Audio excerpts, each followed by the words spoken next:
Continuamos a nossa conversa com o pastor Rui Nunes, da Igreja Novas de Alegria, sobre toda essa situação que está deixando muita gente aflita, muita gente preocupada.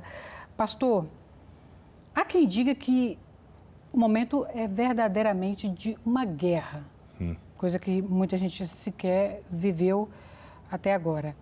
E as economias poderão ser devastadas, mas essa preocupação com as perdas materiais não piora a situação? É claro que sim, porque é fácil nós habituarmos-nos a passar do pouco para o muito e das menores condições para as maiores condições, mas torna-se um pouco mais difícil quando, por vezes, é preciso reajustarmos a vida e os hábitos e a forma de vivermos a vida para um outro nível. Segundo os especialistas em economia, eles de facto dizem que estamos perante uma crise global financeira a fazer lembrar os tempos da Grande Depressão. Ou seja, circunstâncias bem mais difíceis que as de 2008 e até mesmo as de 91, 92. O que provavelmente vai nos obrigar a todos a reajustarmos a nossa forma de estar na vida, a reajustarmos os valores, a relembrarmos aquilo que verdadeiramente é importante. Se há lição que nós podemos retirar desta pandemia que se tem espalhado pelo mundo, passa por uma humildade e um quebrantamento do eu, porque o ser humano e nós, na nossa natureza, muitas vezes temos a tendência de acharmos que estamos no controlo de tudo, que tudo é garantido. Esse que é o problema. Que o amanhã é garantido, que o emprego é garantido, que até que a saúde é garantida. Eu sempre fiz ginástica e sempre fui uma pessoa com saúde. A verdade é que nós temos observado pessoas com tudo isso, inclusive jovens e gente de tenra idade. Somos todos muito vulneráveis. É verdade. Isto mostra essa nossa dependência. E eu, como pastor e como homem de fé, digo que é a nossa dependência de Deus, mas também a nossa dependência uns dos outros. E não darmos tudo por garantido. As pessoas muitas vezes vivem como se o amanhã fosse certo, como se o dinheiro fosse certo, como se os recursos fossem certos, como se o mundo fosse certo. E se há coisa que este vírus veio provar, é que o amanhã não está com certeza nas nossas mãos e precisamos de ser gratos pelo que temos hoje e a única certeza que podemos ter é do agora e colocarmos a nossa confiança naquele que não apenas conhece o presente, mas conhece o futuro também, neste caso, em Deus e no seu Filho Jesus Cristo. Bom, por falar nessa questão da fé, o senhor como pastor, muitas pessoas dizem que a fé não é apenas suficiente para enfrentar essa situação. A gente sabe que a fé é importante, mas também é preciso tomar medidas práticas, medidas preventivas. Uma coisa não substitui a outra, nem exclui a outra. A fé é importante para a vida, o crermos em Deus, o dependermos em Deus, o acreditarmos num futuro diferente, de acordo com aquilo que as Escrituras dizem, que as promessas de Deus falam a nosso respeito, mas a fé não pode excluir a razão, o bom senso. Exato. Seria completamente descabido eu dizer, eu porque tenho fé, eu não preciso de ficar guardado em casa, ou eu não preciso de ter cuidados de saúde, ou eu não preciso de seguir os conselhos relativamente à higiene, ou eu não vou seguir as recomendações das autoridades de saúde. Isso não faz sentido absolutamente algum. Eu preciso de viver e agir com bom senso e ser socialmente responsável, porque não queremos pôr ninguém e a saúde de ninguém em perigo à nossa volta, a começar na nossa casa. Ou seja, sermos exemplo no sentido de sermos socialmente responsáveis e seguirmos as recomendações das autoridades de saúde, e isso não exclui a fé e a confiança que nós podemos e devemos ter em Deus. Tem que ter essa confiança na ciência, nos profissionais que pesquisam, que estão nos laboratórios, que definiram essas medidas preventivas. Claro. Não se pode negar a importância de tudo isso. Nada disso, pelo contrário, eu recomendo a todos aqueles que nos estão a acompanhar que sigam, de facto, os conselhos das autoridades de saúde, pois elas existem e estão cá para nos servir, para nos proteger. A fé não exclui o bom senso e a sabedoria que precisamos para estes dias. Bom, ainda falando um pouco sobre a fé, como é que está sendo para o senhor, que cuida da vida espiritual de tantas pessoas, fazer esse trabalho em isolamento?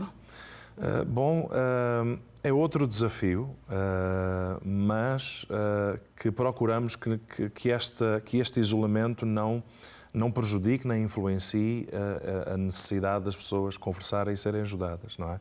Falo muito mais ao telefone, recebo e envio muito mais e-mails, a bateria do meu telefone normalmente tem que ser carregada 2 vezes por dia. Aumentou então a demanda de aconselhamento? Sim, sem dúvida, porque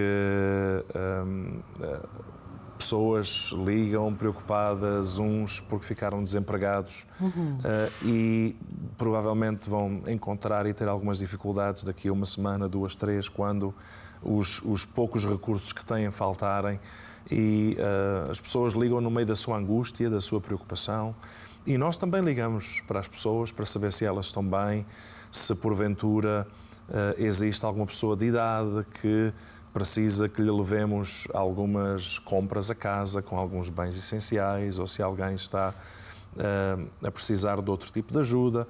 Eu oro com as pessoas ao telefone, aconselho. Ou seja, mudou um pouco a estratégia, a forma como estamos e mantemos o contacto com as pessoas, mas continuamos e procuramos estar perto, ao mesmo tempo também respeitando as recomendações das autoridades de saúde e mantendo a distância social tão necessária para estes dias. O medo da morte está assustando muitas pessoas, fazendo com que muitas pessoas fiquem deprimidas. Como é que o senhor aconselha uma pessoa neste caso, a pessoa que está aflita, com medo da morte, esquecendo inclusive que este é o destino de todos, independente da pandemia? É verdade. O medo, de facto, consegue ter um efeito ainda pior do que a pandemia, porque muita gente, no seu desespero, acaba por tomar decisões que são prejudiciais e prejudicam-se a si, prejudicam a sua família. Outros acham que é o fim e que é melhor acabar com a sua vida e acabar com o sofrimento. Mas não há dúvida que o pânico e o medo e os pensamentos depressivos e até mesmo suicidas que alguns enfrentam não são a resposta e a solução para dias como estes.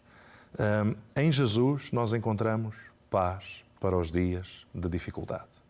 Quando nós colocamos a nossa fé e a nossa confiança nele, há uma certeza, há uma confiança.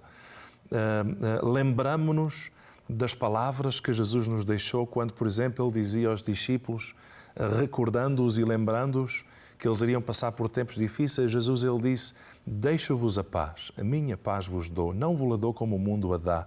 Ou seja, Jesus deixou-nos tantas promessas de paz. Não ausência de guerra, não ausência de dificuldades, mas uma paz no meio das lutas que as pessoas enfrentam, e essa paz de Deus, essa paz que encontramos no seu Filho Jesus Cristo, é ela que pode trazer quietude ao nosso coração. É Jesus na nossa vida que tem o poder de acalmar a tempestade, como aquele exemplo que nós conhecemos das Escrituras. É Jesus que, no meio de uma situação de privação, de dificuldades, de desemprego, que tem o poder para, do pouco, dos 5 pães e 2 peixinhos, fazer um milagre de multiplicar, de prover, de sustentar. Então, Jesus na nossa vida não é uma religião, é uma pessoa, é um relacionamento, e quando estamos ligados a Ele, conectados a Ele, Ele, de alguma maneira, encontramos nele a paz, a provisão, o descanso, a segurança que nós precisamos para as diferentes dificuldades e tempestades que encontramos na vida. Este é um aspecto. O outro que é extremamente importante, quando colocamos a nossa fé em Jesus Cristo, a esperança que Ele dá não é apenas uma esperança para esta vida, mas em Jesus encontramos a esperança da vida eterna. A esperança de que não importa o dia de amanhã, se é um acidente de carro, se é um problema de saúde, se é um vírus que impede a pessoa de continuar a viver, se é o que quer que seja, quando a nossa vida está nas mãos de Jesus, nós não apenas temos esperança para esta vida, mas nós temos a esperança da vida eterna. Então, temos paz na vida e nas dificuldades que enfrentamos na vida, mas também podemos ter paz na morte, coisa que muitas pessoas não têm. Podemos ter a certeza e a confiança de que se a nossa vida está nas suas mãos, nós temos esta confiança e esta certeza de que Ele foi preparar um lugar para nós, conforme Ele nos prometeu. Ok, então vamos fazer mais uma pequena pausa e voltamos já com um pouquinho mais dessa conversa com o pastor Rui Nunes.